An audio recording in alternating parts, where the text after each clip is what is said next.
তাই আজকে বলবো যে আমাদের সংকট কিন্তু কাটে নাই। আমাদের সংকট মানে এটা আপনাদেরও সংকট।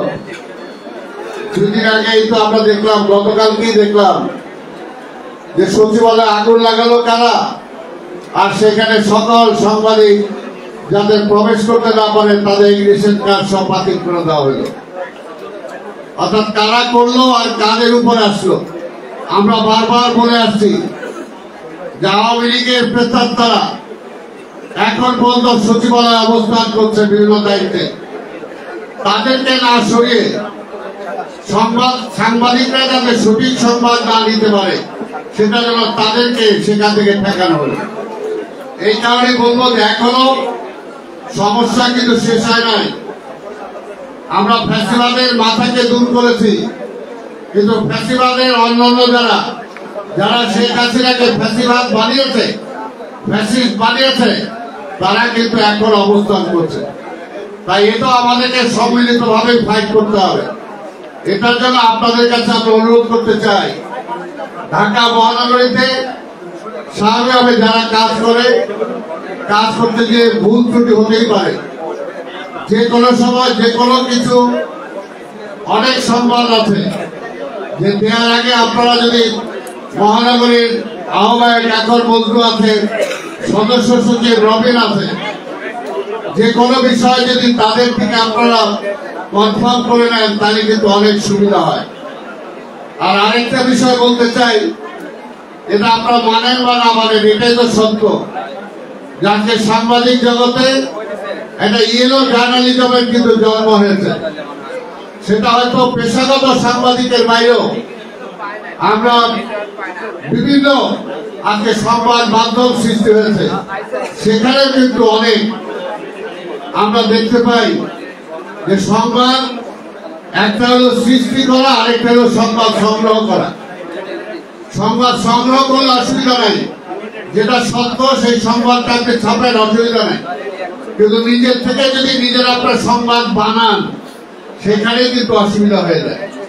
এই বিষয়গুলো আমরা জানি, আমরা বলেছি যে আমাদের ভুল ত্রুটি থাকতে পারে।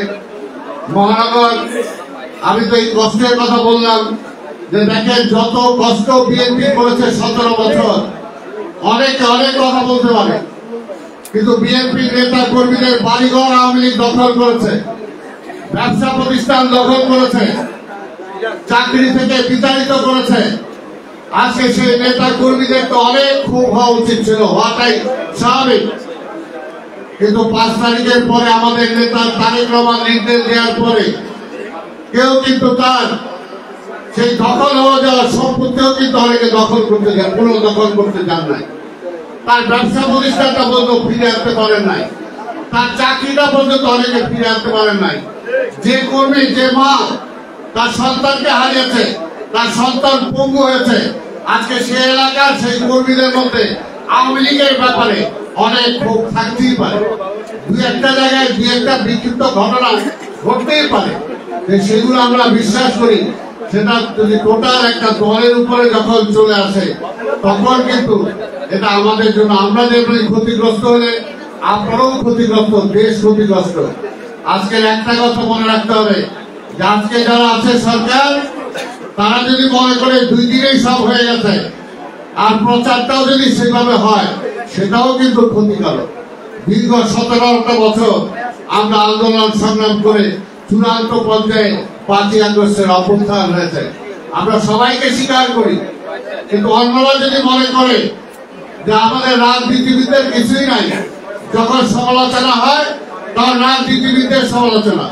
অনেকে পরিষ্কার বলেন যে নির্বাচন, যেরকম হাসিনা বলতো নির্বাচন দিব কেন, তারেকের ক্ষমতা আনতে।